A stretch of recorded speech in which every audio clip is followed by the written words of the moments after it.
Hello, everybody, and welcome to my final Oscar nomination predictions video. And I'm sorry that this is going up so late. I don't even know at what time this is going to be going up because it's probably going to be very, very close to nominations. I meant to have this out much earlier. I actually finalized my predictions 2 days ago, but for some reason, this past week has just been very stressful. Obviously with inauguration and with certain other factors that are happening. But I think more importantly, the past couple of days I've spent so much time trying to finalize my predictions and so much time listening to other people's predictions and so many time really, really, really analyzing every single thing that now that I have the predictions done, I don't want to talk about it. Like, I just want to have them done and put them out into the world. So I have no idea how long or short this video is going to be. I might not say a whole lot, but I might want to analyze every little thing. And the other thing that I'll say is when you look at these predictions, there's not a ton of hope dicting. Like, most of these nominations are things that I don't want to see happen.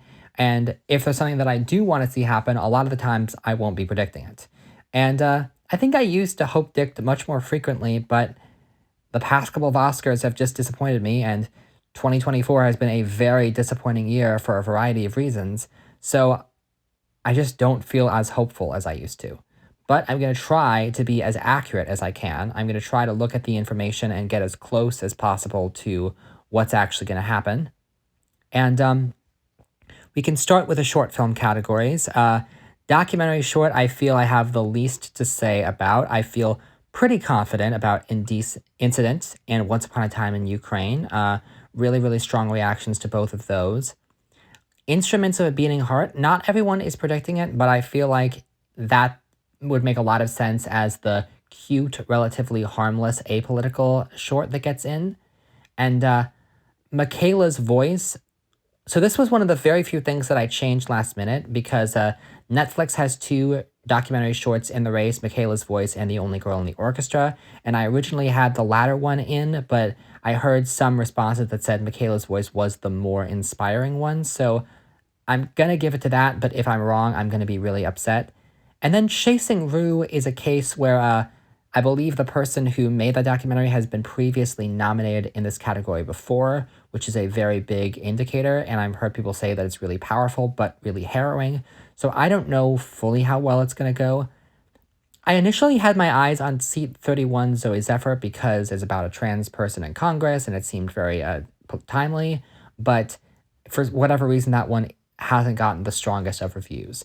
One of the things I'm really looking at, a lot of people's predictions are, they tend to predict the shorts that people have, the shorts that have been released online, because some of them have and not all of them have. And people tend to be more likely to predict the ones that are more widely available that they've seen, which is understandable. But since I couldn't see all of them, I decided I wasn't going to watch any of them in the lead up because I didn't want to be biased about thinking one short was going to get in over the other. Instead, I tried to look at the letterbox curves and how many awards it had won. And most notably, has this director made something that was nominated in the category before? So with that being said, those are the 5 that I have, although I think there's definitely room for any of these to get on. It's short film. A lot of times in short film categories, my 14 or 15 will get nominated, and it's just so difficult to tell. It really is just a shot in the dark. Animated short, on the other hand, I feel a little bit more confident in. So I feel confident that Wander to Wonder and Me is getting in. Wander to Wonder has by far the most awards. It's been nominated for the BAFTA and the Annie. And Me does not have a ton of awards under its name, but it is the most well-liked, and it's from the director who did World of Tomorrow. So I think that that one is in. In the Shadow of Cypress, I was initially hesitant on, but I think from everything I've heard, it's one of the best reviewed of all of them. And A Bear Named Wojciech, that one to me crosses all the marks of true story, World War II, animals. Like, they're going to be like, yes, please. And finally, Yuck. I wasn't going to put this in, but then the more I thought about it, they always go for the one with the title that stands out. And I can just so easily picture the presenter being like, and yuck, and everyone snickers backstage. A crab in the pool almost got in, but I just wasn't sure. For whatever reason, the log line of that didn't grab me. All of these have reasons they could contend. Au revoir Mamonde won the Student Academy Award. Maybe Elephants.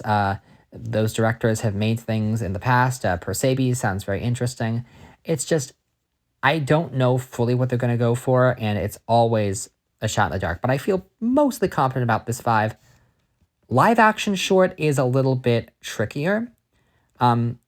So An Orange from Jaffa and The Man Who Cannot Remain Silent are both about serious, timely issues, but they're both kind of similar. And I feel like only one is going to get in. And I'm going to place my bet on An Orange from Jaffa. Now, Claudia either was BAFTA nominated or BAFTA shortlisted. I have my eye on that. I'm Not a Robot was very, very well received. And that one makes a lot of sense as the more comedic short. Again, I haven't seen any of these, but the idea of a woman having an existential crisis because she can't complete a CAPTCHA is really funny to me. And so, yeah, Room Taken is one of those like well-meaning, but is it the best? Is it a little controversial? But those always tend to get in. And Paris 70 seems like a sweet older couple type thing. Again, there's always Crust or Anuja could potentially contend as the focusing on children. Alian is timely. Ice Cream Man is timely, and that one has Noah Emmerich in it. And speaking of celebrities, Zoe Saldana stars and is a credited producer on one of the shorts, Dovecote. And for a while, I was toying with having that one in because I was like, wouldn't it be funny if Zoe Saldana loses Best Supporting Actress but wins Best Live Action Short? Unfortunately, that short has not been one of the best received ones. But again, anything is possible. And by the way, the masterpiece, I heard people say certain things about the masterpiece that I think they might be confusing it with a different one, or maybe I'm confusing it with a different one, because I believe in the article I found, this one is about a photographer trying to take a picture of his girlfriend and there being a relationship issues because of that. But if this is actually a different one, because I had the same problem a few years ago with Night Ride, where sometimes when the titles are vague, you can get them confused with another short that come out at the same time with the same title. So I really, really hope I'm not making that same mistake and that the masterpiece isn't. So I don't know at this stage, but yeah, I feel mostly okay with this top 5. Now we get to the feature film categories. Okay. So I was sort of rushing through the shorts, but this is going to be... Phew. Documentary is probably the hardest one to call every year because you never know what this brand is going to do. They always go out of the way to do crazy stuff. And my gut is telling me that this is our top 5. I know Remarkable Life of Evelyn doesn't have a whole lot of precursors, but that one's very emotional and feels like something that the branch would go for. I want Will and Harper to get nominated so bad, but my gut is screaming at me that this is not the sort of thing that they go for and that is the quote-unquote frontrunner that gets snubbed. But if it does get nominated, expect it to win. I think Frida is number 15 because of the archival element to it. And like Porcelain War, BB Files, they all have aspects that could work.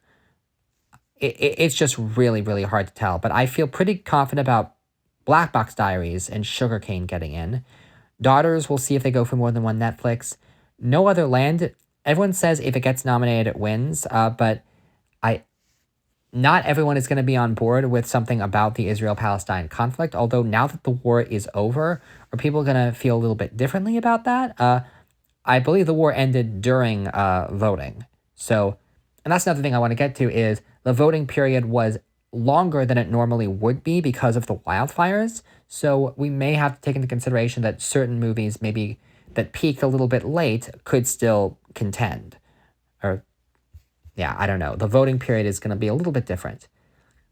I actually don't have that much more to say on the documentary category. This one, I'm going to be lucky to get 2 out of 5 here. I got 2 out of 5 last year. Documentary is just so confusing. International feature is one of the ones that's frustrating me because Amelia Perez, I'm Still Here, Seed of the Sacred Fig. I think we all have that. Some people think Seed of the Sacred Fig could be this year's Decision to Leave and Miss, but I think it should be strong enough to get in. Kneecap, because of its very, very strong BAFTA showing, I think it's getting in. And then the last slot I'm giving to How to Make Millions Before Grandma Dies.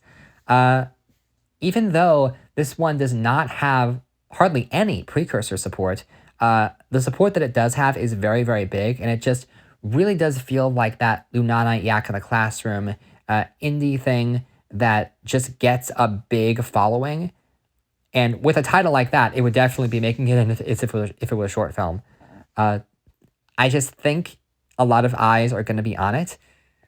The tricky thing is, though, my number 6 is Flow.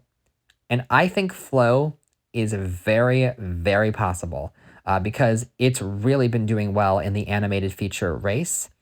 And there is a world where voters like it enough that they want to go for it here. But we've never had a non-documentary animated film nominated here.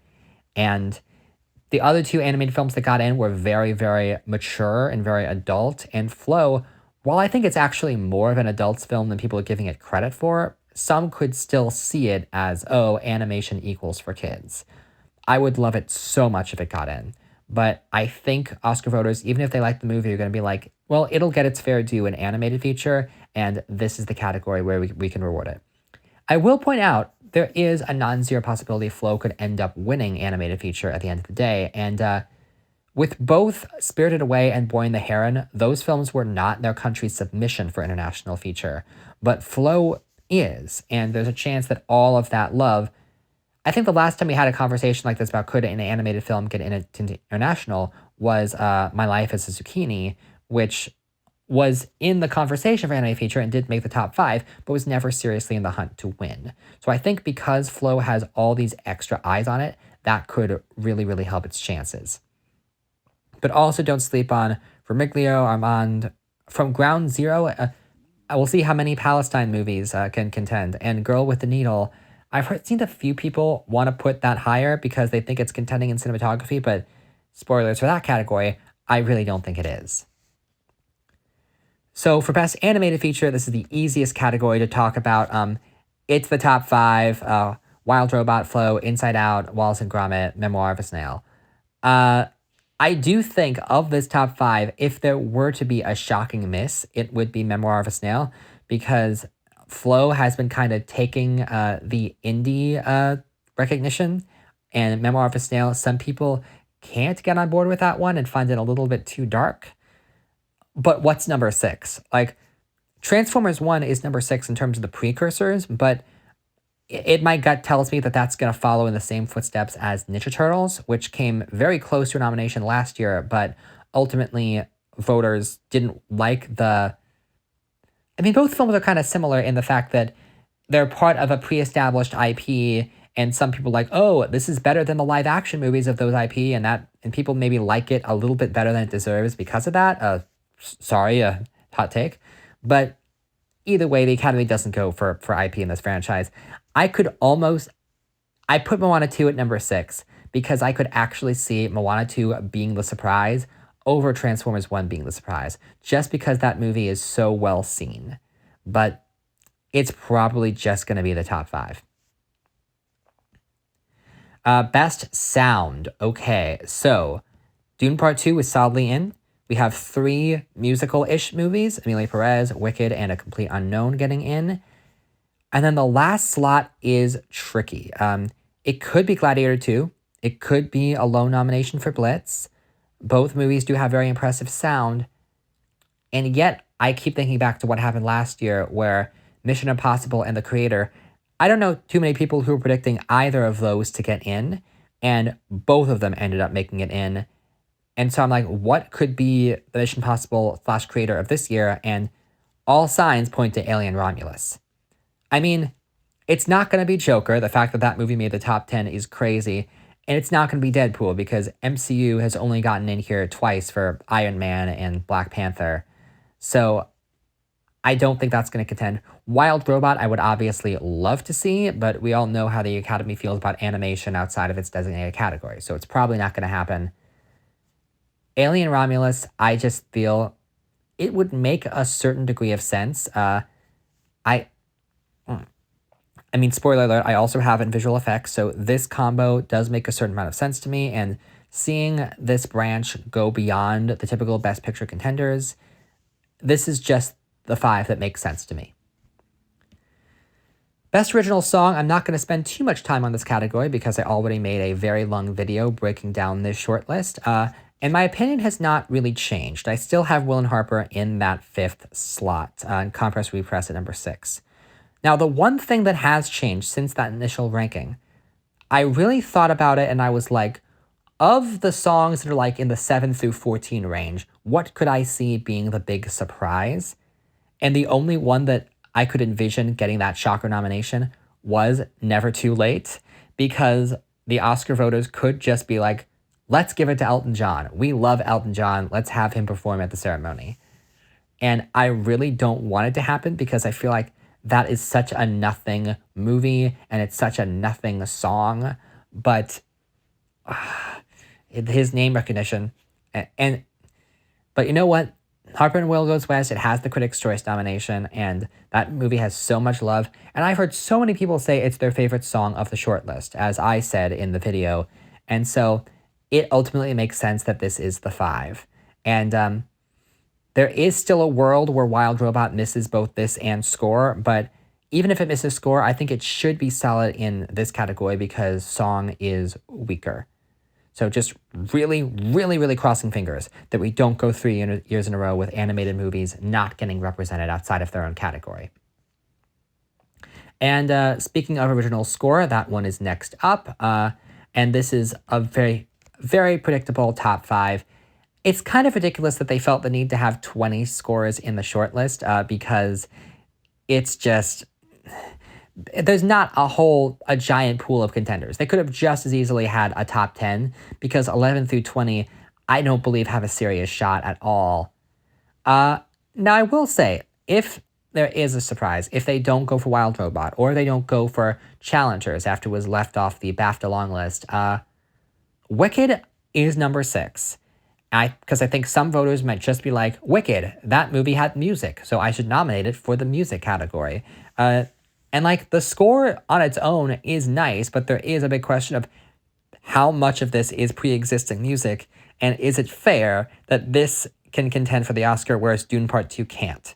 So, yeah, this top 5 seems very, very secure to me, and I mean, I know that some people are also predicting The Room Next Door because Alberto Iglesias has shown up as a surprise before, but usually he's had more precursors than he has now, and Room Next Door is just not as well received as a lot of Almodovar's previous films are. And Nosferatu would be awesome, but I just don't think the Academy is cool enough to do that. This top 5, just, okay, Wild Robot, please show up there. You've gotten in everywhere. You've made all the precursors. Please, please, please, please, please. So next up is Best Visual Effects. So I've been watching a lot of these movies recently, and I gotta say, I was really torn on this category for a while, but the more I've thought it over and the more I've been watching these movies, this is the top 5 that makes sense to me. Dune and Apes are in. After seeing Better Man, I genuinely believe that's in as well. Really, really spectacular work in that film. And then, okay, so let me just actually go from the bottom up. Civil War is not happening. Deadpool and Wolverine, I know they usually go for Marvel, but this movie doesn't really feel like a Marvel movie because the previous Deadpool and previous X-Men movies were not MCU. Wicked, I know so many people have Wicked in, and so many people are going to be surprised that I don't have Wicked in, but this is something that I'm actually pretty confident in. Because one thing I've noticed about the visual effects branch, more so than any other branch at the Academy, the VFX artists don't care if a movie is loved across the board and getting nominated in a bunch of other categories. They look at the work. They look at the visual effects. Last 2 years, with both Everything Everywhere and Oppenheimer, a lot of people thought that both of those movies would contend for visual effects, and they both missed the shortlist. And last year, people thought that Poor Things would be nominated. It missed. In 2017, we had Dunkirk and Shape of Water both missed the nomination. And maybe most telling, in 2018, Black Panther missed the shortlist. And that was a big effects movie. Actually, this year, a lot of guilds have been nominating The Substance here, and this did not shortlist that movie. This branch, what they've been saying over and over again is, we don't care if a Best Picture contender has visual effects in it. We're not automatically going to check it off like the other branches do. We look at the work. We look at the visual effects. We will nominate movies that are not in the Best Picture conversation, and so I really, really think that Wicked is going to miss, and a lot of people are going to be caught off guard by that. Now, Mufasa the Lion King. For the longest time, I had this one in, but then I saw it, and one of the things that I noticed, Lion King 2019, that movie had some really, really creative use of cinematography where the director, Jon Favreau, wanted it to feel like a live-action movie and wanted every shot to feel like a photographer could have really captured this out in the wild. And so there was this whole VR environment that the cinematographers were walking around inside and with handheld cameras and try to make it feel very, very authentic to live-action photography. And Mufasa the Lion King, Barry Jenkins just said no to all of that, and they just shot it in a more traditionally animated way with a very free-roaming camera, getting shots that you couldn't have gotten. And so because the camera is more free-roaming, and also because the animals have more expressive faces, Mufasa just feels much more of an animated movie than Lion King 2019. Obviously, they're both animated, but the earlier one was trying to trick you into thinking it was live action, and this one just feels like Wild Robot or Inside Out, which you could argue is the better choice from a directing perspective, but I don't think it's going to help it get the nomination because it really doesn't feel like a live action movie. It feels like an animated movie. And it's kind of ridiculous that this was not on the short list for animated feature because it technically should count as one. It doesn't feel like they're trying to fool anyone. So because the movie is so, even though it still has like good fur sims and good water sims and all that, I think because it feels much more animated, I think voters are unlikely to go for it. And also it wasn't anywhere near as big a box office success, if that matters. And Gladiator 2 just feels like it's been falling in general. And I look at Twisters and I look at Alien, and those two just make sense to me, especially because I have Alien in sound. And Twisters just feels like a very inoffensive. VFX artists love it. Now, granted, Alien Romulus does have the issue of it's one of those legacy sequels where they digitally resurrect an actor who's deceased, in this case, Ian Holm, and some people are concerned about the ethics of that. But I think outside of that, the movie is well-liked enough, and the effects are well-liked enough, and the visual effects artists have really, really gone to bat for it. So I think it makes a lot of sense that this would be your top 5. Best Makeup and Hairstyling, the final shortlisted category. Okay, so this, I went back and forth on this one for a while, and here's the decision that I came to. The Substance is in. Wicked is in.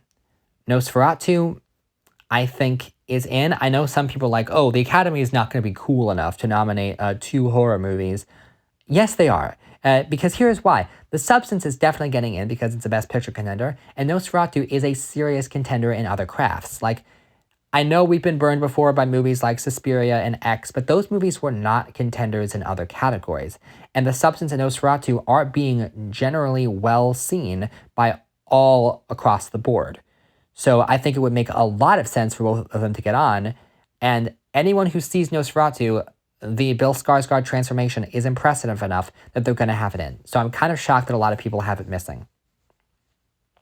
Emilia Perez, I know not everyone has it in, but I'm really thinking that this one is going to overperform, and I think the Manita's transformation at the beginning of the film is very impressive, and even the film's haters do have to admit that that aspect is well done, so I think that that one's getting in. And then the last slot, okay, so we have Maria the Apprentice, Waltzing with Brando, and I don't think any of them are getting in. there is a small part of me that's worried that Waltzing with Brando, the simple fact that it's here means that there's going to be more eyes on it and the work is impressive enough. But I'm worried that it's just too small. And with so many of these other big contenders in the race, it's not going to ultimately go as far. Because there's some really, really flashy makeup in this shortlist. And Dune Part 2, I think we've all sort of come to the conclusion that we should probably drop that from the top 5 because there's just not a whole lot that's new. And it wasn't really shouted out by the Makeup and Hairstyling Guild Awards. So the last slot is either Beetlejuice or A Different Man. And for the longest time, I went with Beetlejuice. But the more I thought about it, Different Man. A Different Man does have a high profile, I think, because of the Sebastian Stan Globe win. And even though the makeup is only in the first chunk of the movie, like Amelia Perez, it's very, very showy. And here's what really gets to me. Beetlejuice, so much of the makeup in that movie is the characters who are in the waiting room for the recently deceased and have the very, very elaborate, very creative methods that they died that you can see. And it's all fun work. It's all creative work, but it's not realistic. And it's not supposed to be realistic, but when you compare it to something like A Different Man that is very realistic, I think the makeup artist Granch is more likely to take A Different Man more seriously. So maybe, I don't know. I think it could be Beetlejuice, but my gut wants to go with A Different Man. And yeah, I don't have much more to say beyond that. Best costume design. Okay, so now we get to the ones with the full top 40. If anything gets nominated that's not included in the top 40, I'm going to be really, really upset because I spent a lot of time whittling down every possible contender. But what's weird about costume design this year is there's just not a ton of movies with super, super showy costumes. Like, there's not a lot. You can see there's a pretty big dip once we finish the top 5. Wicked, Dune, Nosferatu, I think most people should have that top 3. Gladiator, I know that not everyone has it because it has been slipping, but that's the one category where it would make sense to nominate it. Because say what you will about the rest of the movie, but the costumes are definitely quite showy. And then this is really weird. This is really, really weird because when I saw Beetlejuice initially, I was like, oh, that movie's going to get one nomination for makeup. And now I have it missing makeup, but getting the one nomination for costumes. And I know that that's probably very bizarre. And yet, this is such a bizarre year because, like, it falls off fast. I probably should not have Amelia Perez at number 6, but I just think about how well that movie is going to do overall. And I think about basically just the red suit that Zoe Saldana wears in El Mal. Someone else tried to make the case for the substance getting into costume design, and I'm like, that's not better. But like, oh man, this is the one category where I'm like, could Amelia Perez beat the all-time record? And I really, really don't want it to, but this would be the way. I guess there's just not a ton of Best Picture contenders that star women, which is usually where you would go to. I mean, that and Substance, but again, Substance has a lot fewer characters and the costumes are uber contemporary, so I just don't know if I see that happening. A Complete Unknown, maybe, but I think because I don't know how well that's going to do overall. Costume design just feels like it would be a weird nomination. I just don't know. Maybe I'm wrong, but for whatever reason, I just can't see it. Maria has been falling fast. I know a lot of people are making the case for Conclave, but like, that's all recreations of just what the cardinals in the Vatican wear. And it's all very contemporary. So it would just be really weird for that to get nominated. And Brutalist, maybe. What if it's something crazy like Megalopolis? Like, that is certainly showy. If you want to get showy costumes, that's where you find. But there's just not a ton of big contenders this year that are really showy and really noticeable. So, yeah, I have Beetlejuice at number 5, and that's probably weird, but it is Colleen Atwood, and they do love their favorites here. So, yeah, I think that's happening.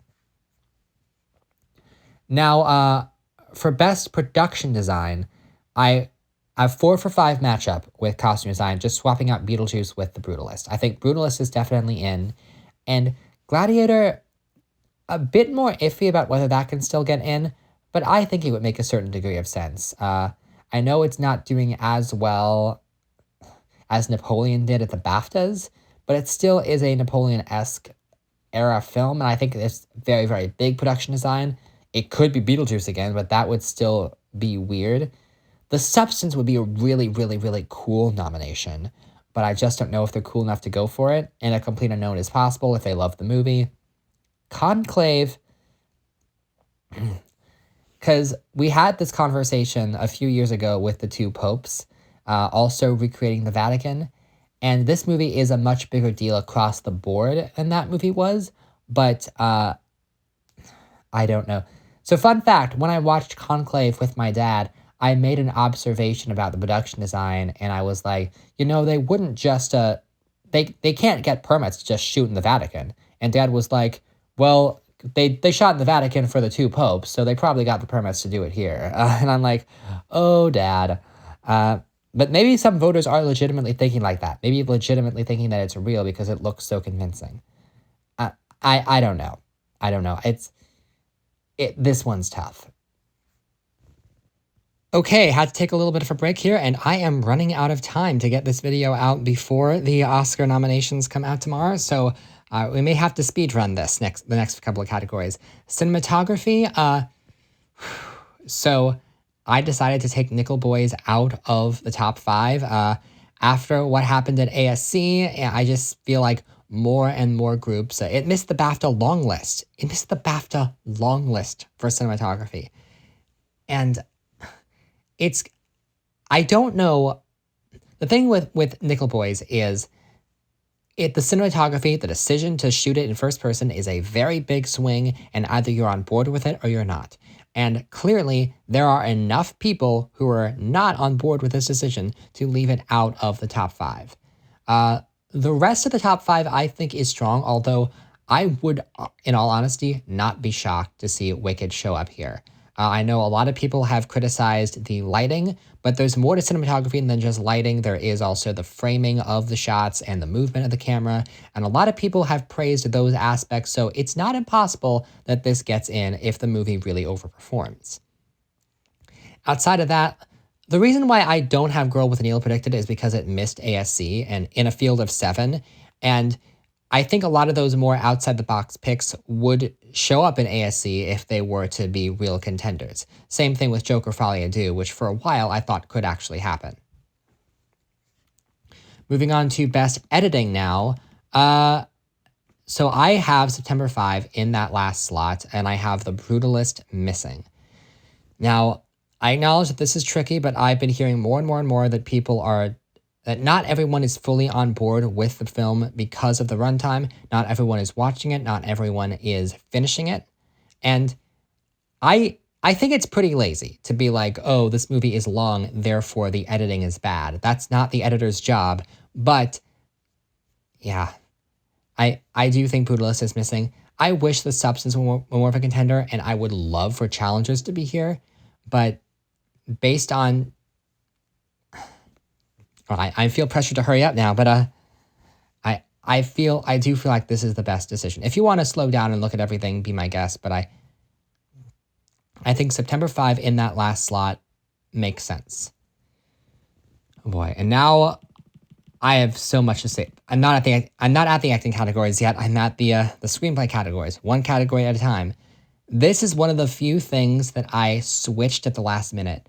I originally had Dune Part 2 in that 5th slot, and I decided to put in A Complete Unknown. Because prior to this switch, I only had A Complete Unknown getting 4 nominations, Picture, Chalamet, Norton, and Sound. And I think it's a little too loved for that. And I know that music biopics don't always show up in screenplay, but this one really is catching heat at the right moment. And Sing Sing and Nickel Boys are both failing, but I feel like if it gets in anywhere, the two movies will get in here. Wicked is possible, even I'm Still Here is possible, but man, Conclave is taking this in a walk. so easily because there's not a ton of competition here. Original screenplay. See, now this is tighter. See, and this is something else I debated. The top 4 makes sense. I was really, when I first put these predictions up, I had challengers in that last slot. But the more I thought about it, September 5 is the one that's closer to picture. And as I was really formulating everything, it made more sense to put September 5 here. Now, challengers could also do very well. The thing with challengers is it really does feel like a May-December-ish movie that does really, really well with the Critics Guild and really, really well on film Twitter.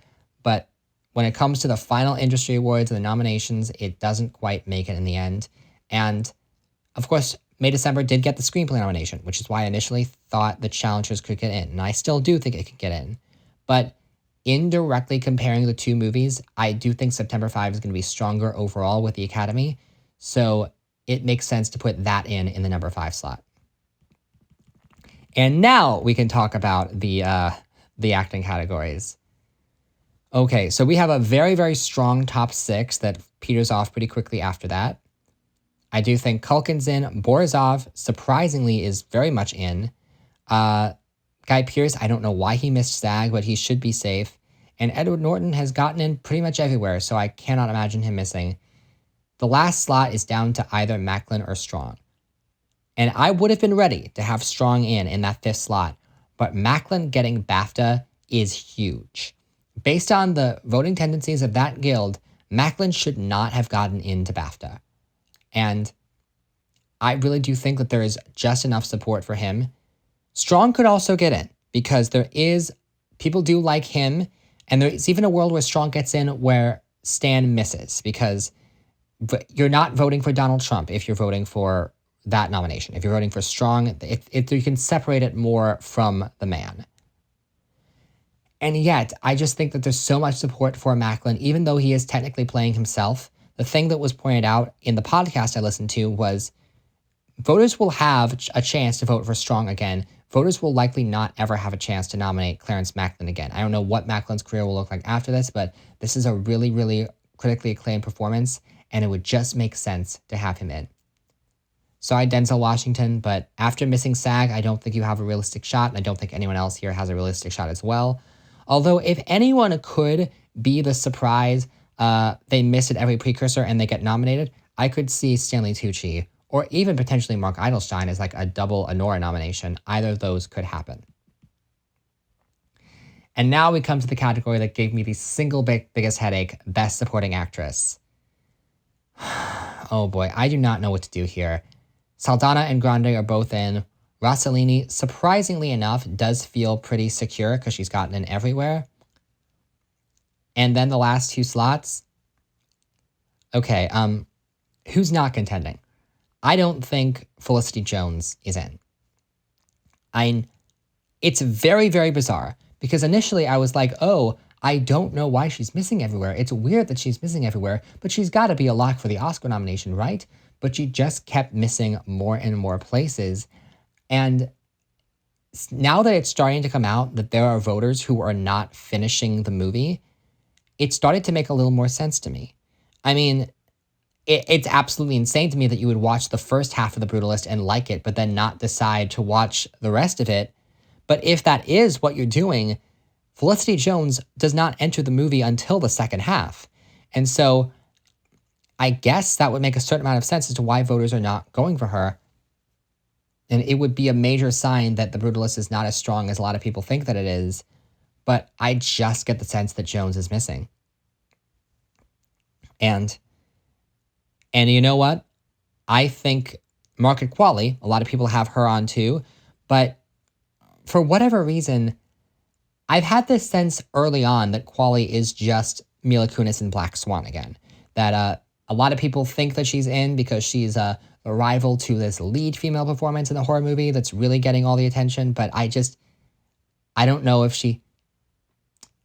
I think Demi Moore has all the big acting scenes in that movie, and even if you want to argue the Monstro Alyssa Sue stuff at the end, the fact that Qualley doesn't look like herself, and most people you can't even tell that it's her underneath all that makeup. Her movement is so limited. I just don't think Quali is going to go all the way. And then I was hesitant with Jamie Lee Curtis. I was really, really hesitant. But the fact that she's come on so strong at the end, and she got the SAG nomination and she got the BAFTA nomination without Pamela Anderson, and her losing her home in the fire, I think that's really, really going to help her chances. I think there's a lot of afterglow love for her in the aftermath of Everything Everywhere. I just think it's going to happen. And then the last slot, I was going to have Gomez in. I was going to have it be Curtis. No, wait, sorry. I have Gomez in. I was going to have Deadwyler in. I was like, Deadwyler got SAG. That's something. And I think it could happen. But for some reason, it would just feel weird to have two actresses in non-Best Picture movies there when we have contenders like Gomez and Jones and Quali and even Barbero, who could happen. I went with Gomez, and I'm not happy about it. But again, this is me predicting a lot of the things that I don't want to see happen. Gomez could very easily miss. She hasn't gotten a ton of critics guilds, and a lot of the people who don't like the movie, they will concede that Saldana and Gascon are giving good performances, but they do not have as kind things to say about Gomez. And yet, I think the movie could just really be that strong. And I think there could be people that just want to nominate all three of the main women in the movie. And maybe it's weird, but I'm going with it because it's the thing that I don't want to see, because I want to see Deadwyler, and Jones would be good and Quali would be good, but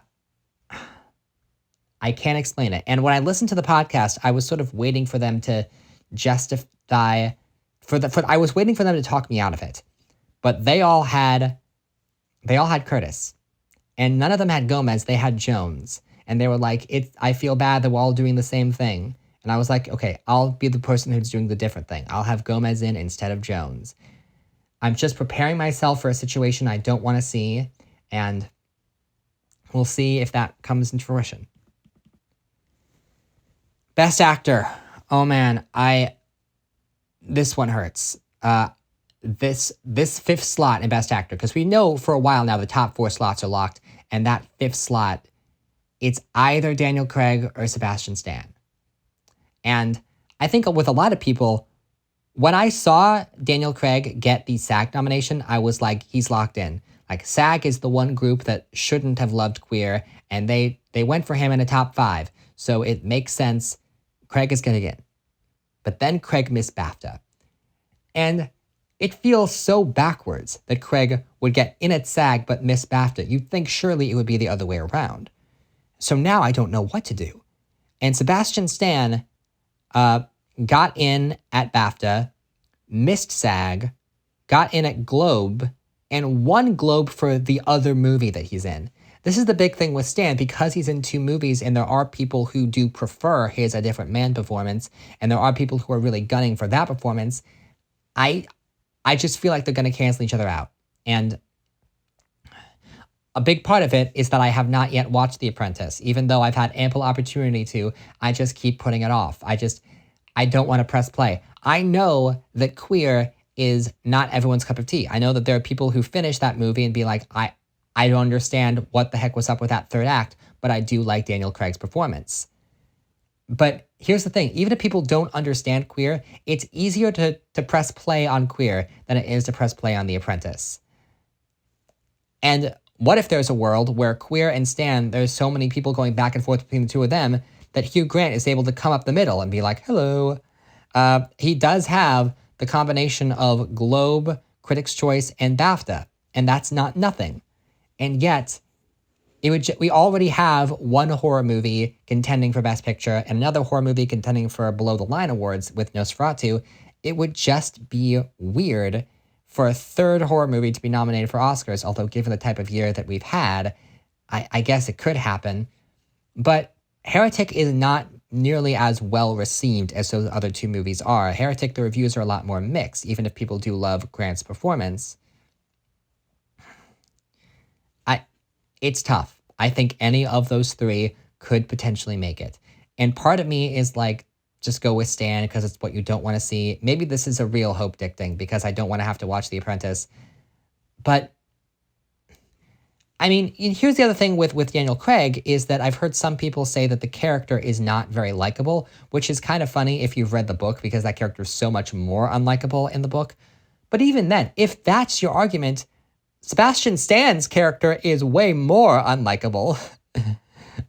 Even Hugh Grant, who's playing a serial killer, is still playing a more likable character than Sebastian Stan. And so, I don't know.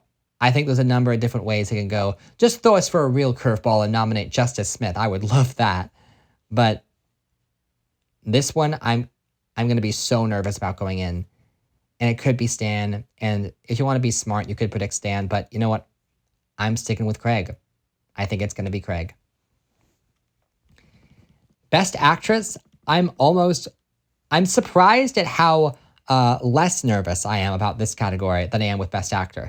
Because for so long, I was like, there's so many contenders gunning for that slot in Best Actress. But ultimately, I actually feel pretty confident that it's going to be Fernanda Torres. I know that she won the Globe, but she wasn't nominated for BAFTA or Critics' Choice or SAG.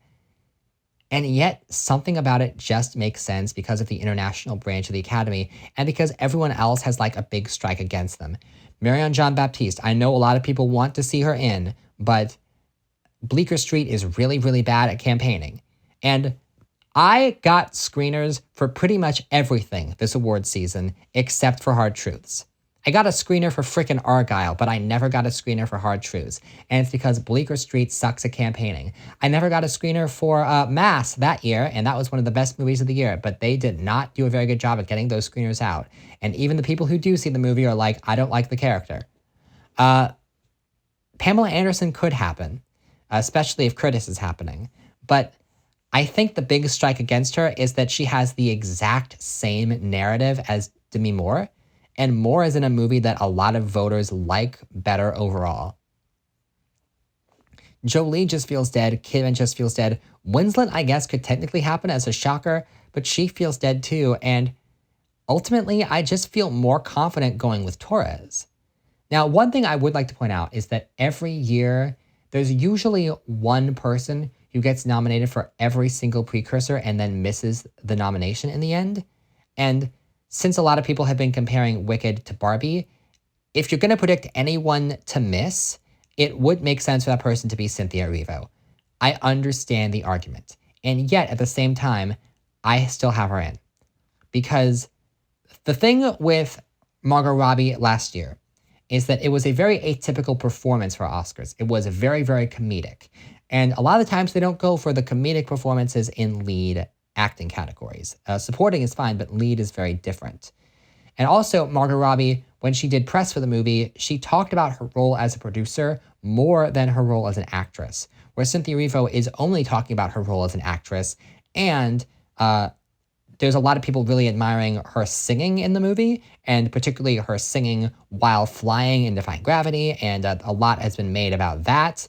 And Ariana Grande is such a lock for the nomination, and Grande and Erivo have been doing everything together, so it would just look really, really bad if Grande got nominated and Erivo didn't. So for right now, I'm going to stick with predicting Erivo to be nominated. I don't think anyone is gonna... Maybe there will be one person, but I just can't bring myself to actually predict the person who gets nominated at every precursor and then misses.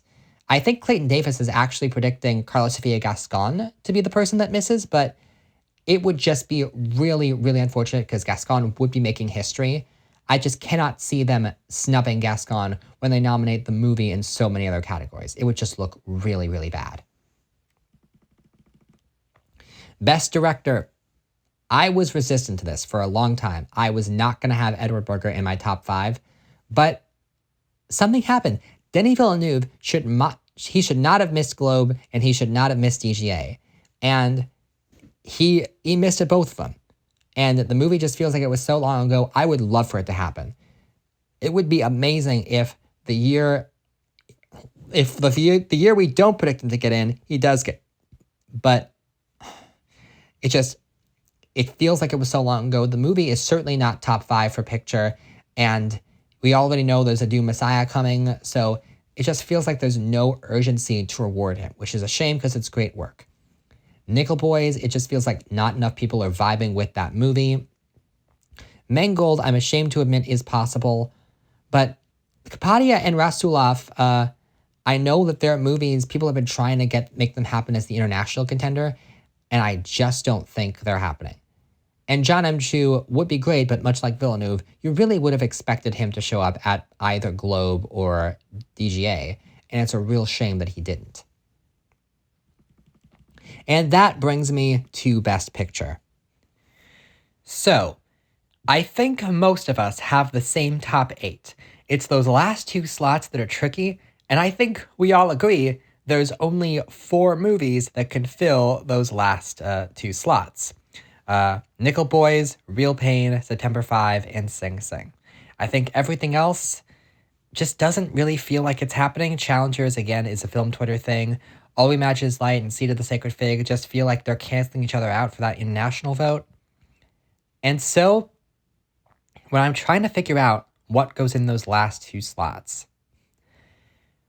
Nickel Boys, I don't think Nickel Boys is getting in. I think it's really, really fallen with a lot of the guilds, and the fact that, I mean, if it's not getting into cinematography, if it can't crack a top 5 for cinematography, then I just think a lot of Academy voters are just not on board for what this movie is doing. It's just too experimental. And I know in the lead up, a lot of people were comparing this to Zone of Interest, saying that, well, that was experimental and that got in. I think the big difference is Zone of Interest was about Nazis, and it was a very, very serious subject matter. And to be perfectly honest, this might be a little controversial, but I think there were some Oscar voters that maybe were too ashamed to admit that they didn't fully jive with Zone of Interest.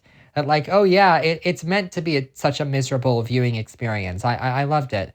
And maybe were pretending that they liked it or felt an obligation to vote for it even if they didn't quite like it. Now with Nickel Boys, I don't think it's the same thing. Obviously, it's a serious issue, but it's not played as seriously as that movie. And so I do think if a voter didn't like Nickel Boys, they're more inclined to just say so and not nominate it. And then everyone else has a Real Pain in that last slot, and I almost did put it in the last slot. But for some reason, I just don't know. I mean, the thing is, A Real Pain on its very, very best day is 3 nominations. It doesn't have a realistic shot anywhere else. Now, September 5, also the same thing, but September 5 feels like it's peaking at the right time. And maybe the fact that the war just recently ended might mean voters are more inclined to vote for it and not feel like it's making a statement. But Sing Sing, a lot of people have Sing Sing missing, and I get it. That SAG performance was really, really bad. But the fact that it got in at BAFTA, at the 3 places that it did get in, maybe I'm just trying to have hope. Maybe this is a hope diction after all. But for whatever reason, I just feel like everybody who watches Sing Sing loves it. And I don't know why A24 just can't wrap their heads around the fact that everyone loves this movie. And they could have been pushing this for Best Picture instead of The Brutalist, which is also good. But they didn't have to acquire that and make it their top priority. I think Sing Sing, on its worst day, is guaranteed to get Best Actor and Best Adapted Screenplay. And that's already a good haul. It's very much in the conversation for supporting actor, and I think it can get into picture with that. I think it's a slightly stronger showing than A Real Pain on its best day. And so I just feel Sing Sing feels like such a good, monumental, important film to actors, and I don't know why it did so poorly at SAG. Maybe I'm just setting myself up for disappointment, but I really think that Sing Sing is happening. I should probably swap Sing Sing out for A Real Pain, but I just feel like it's special. And September 5, so here's what's funny. When I first put these together, I had Sing Sing and A Real Pain together, and then the more I thought about it, because I think initially I had September 5 just getting the lone editing nomination, and Challengers was getting the last slot in screenplay. But the more I thought about it, the more it made sense to just give September 5 the 3 slots, the picture, screenplay, and editing slots. Because it's very, very rare that we get a lone editing nomination. Like, when was the last time a movie got nominated for just editing and nothing else? It might have been like Seven back in 1995, and I just don't know if I buy that September 5 is going to be that. And I think with that extra showing of support at Globe and at PGA, this movie has the right eyes on it at the right time. And so I think they're going to go for September 5 and Sing Sing in those last slots. And I could be proven wrong, but I'll tell you this. I don't think Nickel Boys is making it.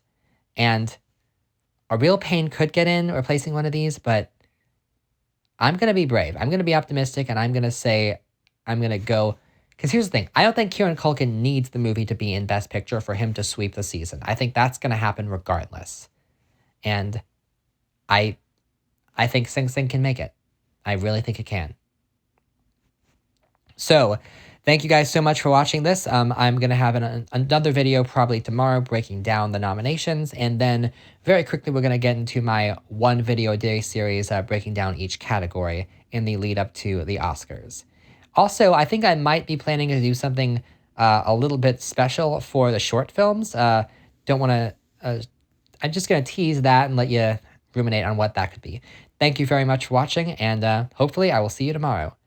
Happy Nomination Eve.